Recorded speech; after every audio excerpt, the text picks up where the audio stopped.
दोस्तों, मैं राघव सर आप सभी लोगों के लिए सब्स्टिट्यूशन समाकलन के कुछ सवालों को लेके आया हूँ। आइए चलते हैं इन सवालों की ओर। देखिए, पहले इसके संबंधित मेथड को जानने के सवालों को करते कैसे हैं। मान लीजिए कोई दिया है सवाल आपके सामने, समाकलन f of derivative of x dx। ऐसे सवालों को हल करने के लिए सबसे पहले उन को टी मानते हैं इसमें जिसमें उसका अवकलन हर में दिया हो या अंश में दिया हो, कहीं पर भी दिया होना चाहिए। जैसे कि इसका सामने ही दिया है, उसी के साथ मल्टीप्लाई में दिया हुआ है, तो हम क्या करेंगे, fx बराबर टी लेट करेंगे, लेट टी। इसके बाद इसका हम अवकलन करेंगे x के सापेक्ष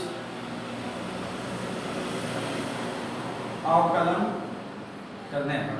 अगर देखिए हम इसका x के सापेक्ष अवकलन करेंगे तो f of derivative of x बराबर dt अपॉन dx। देखिए f ऑफ dx बराबर dt आ गया। इसका मान उठा करके समीकरण नंबर 1 हमने दिया है इसमें रख देंगे, तो I बराबर सवाल बन जाएगा आपका t इंटू dt। इसके पश्चात बाकी के सभी समाकलन के फॉर्मूले लगा करके हल कर लेते हैं।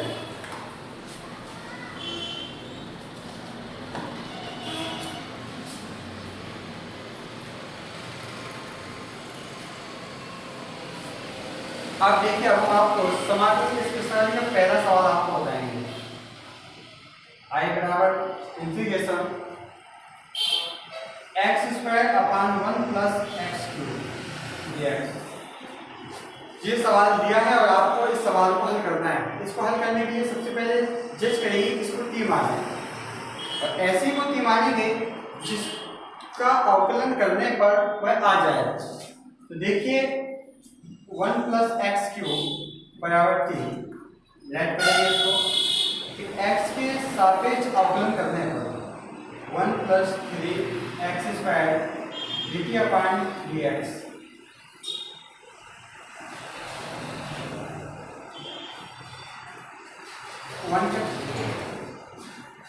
थ्री एक्स स्क्वायर dx बराबर dt।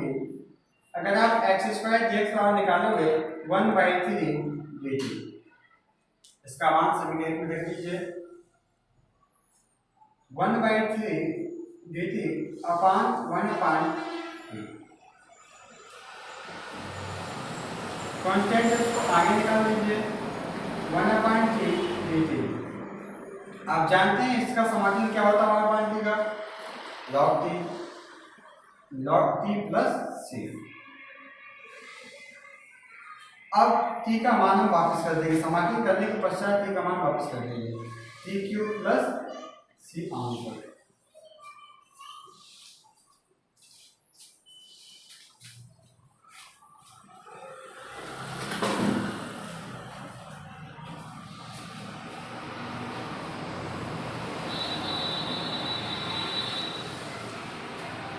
एक नया सवाल है आप लोगों के सामने, जिससे कि आपके कॉन्सेप्ट में तेजी से क्लियर हो जाएगा। I बराबर इंटीग्रेशन e की power log x dx upon x। अब देखिए इसमें सबसे पहले देखते हैं कि किसको t लेट कर रहे हैं। साफ दिख रहा है कि सामने log x को अगर t मान लिया, उसका अवकलन कर दें तो मिल जाएगा log x बराबर लेट t। अगर आपके टी मान लिखेंगे अब x के सापेक्ष अवकलन करने पर, तो x का होता 1/x बराबर dt अपॉन dx।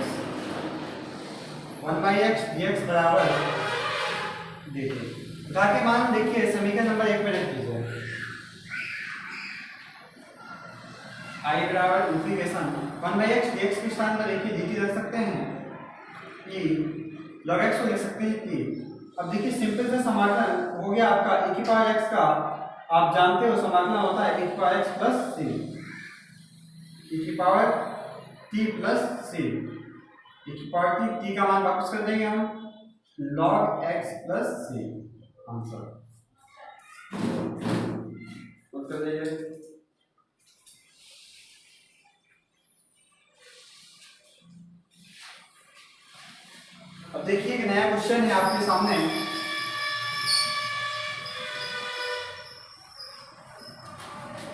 जैसे कि दिया है इंटीग्रेशन x की power 4 plus 1 upon x square plus 1 dx। इस सवाल को देखिए करने के लिए अब इसमें तो नहीं कुछ दिखता है किसी को t करें या कुछ माने, तो ऐसे सवालों के लिए सबसे पहले अलग कर लेते हैं। x की power 4 upon x square plus 1 upon x square plus 1। देखिए आपने अलग अलग कर दिया। इसके पश्चात इस समाकलन को अलग अलग काट देंगे।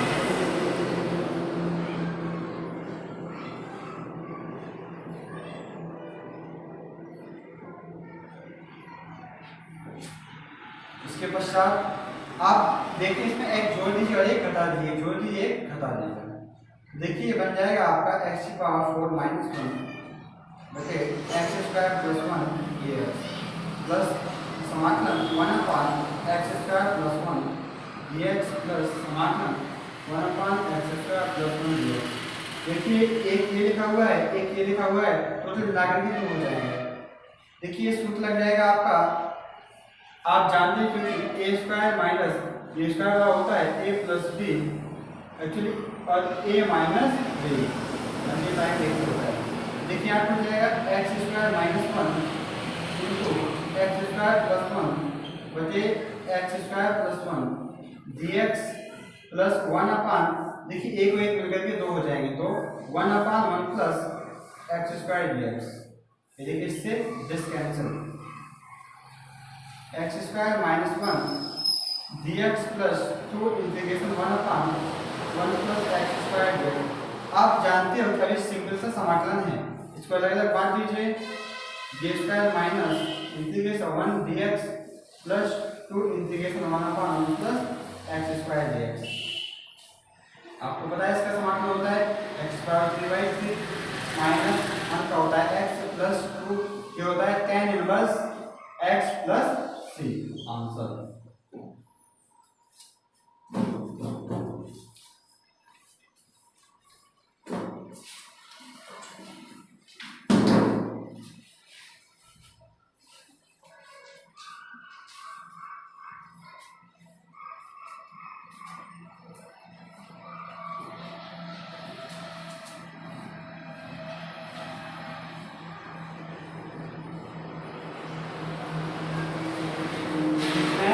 आपके सामने समाकलन cos 2x बटे under root 1 minus sin 2x dx, इसका आप लोगों को समाकलन करना है। इसका देखिए समाकलन करने के लिए जितने ज़्यादा संभव हो सकते हैं उतने ज़्यादा फॉर्मूलों का यूज किया जाता है, देखिए जिससे कि कैंसिलेशन हो सके।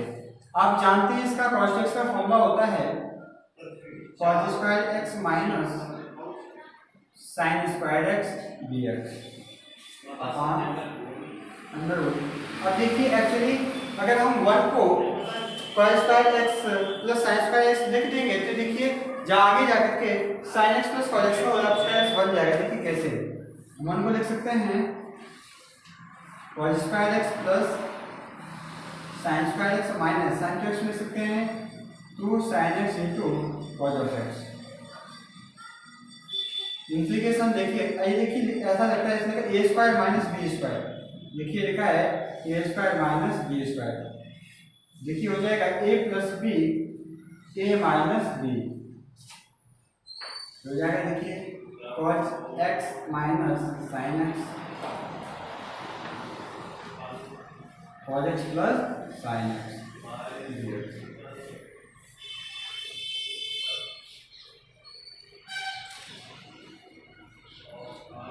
देखिए लिखा है आपका cos x minus sin x का whole square.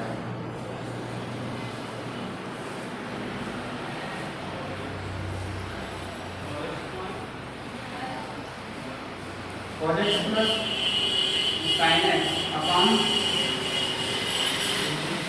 cos x minus sin x।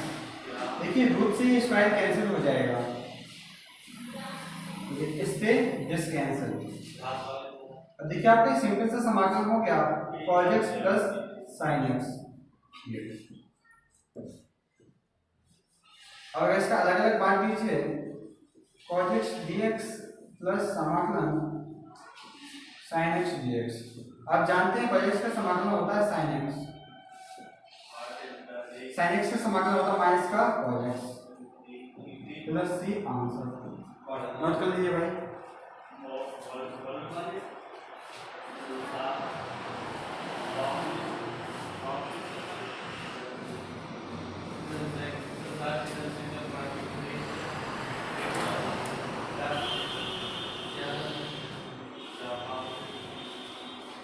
एक और बहुत ही अच्छा सवाल एग्जाम की दृष्टि से, sin x अपान 1 माइनस sin x dx। ऐसे सवालों को करने के लिए जनरली सबसे पहले रेशनलाइजेशन करा देते हैं। रेशनलाइजेशन का होता है परिमेयीकरण कराना। परिमेयीकरण का मतलब होता है नीचे से लेकर के नीचे की संख्या का चिन्ह बदल के अंश तथा हर में गुणा कराना।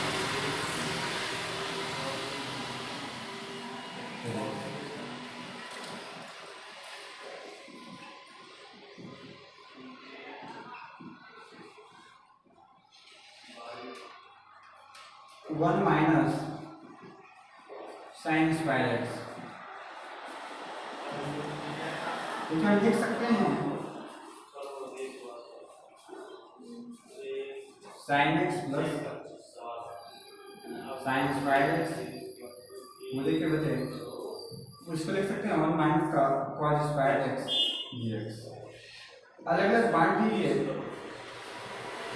साइन एक्स का बांट cos square x plus sine square x बटे कॉस स्क्वायर एक्स dx। देखिए अलग अलग लिख लीजिए इसको, साइन एक्स बटे कॉस एक्स इंटू 1 बाई, इसको आप जानते हैं कि मैं लिख सकता हूँ साइन एक्स अपान कॉस एक्स। आप जानते हैं साइन एक्स बटे कॉस एक्स बराबर होता है tan x। आप लिख सकते हो square tan square x dx। मैं इसको लिख सकता हूँ tan x into sec x dx plus tan square x dx। आप जानते हैं कि इसका समाकलन होता है sec x प्लस इसको मैं लिख सकता हूँ sec square x minus 1 dx। sec x plus इसका होता है tan x, इसका हो जाएगा माइनस x प्लस c।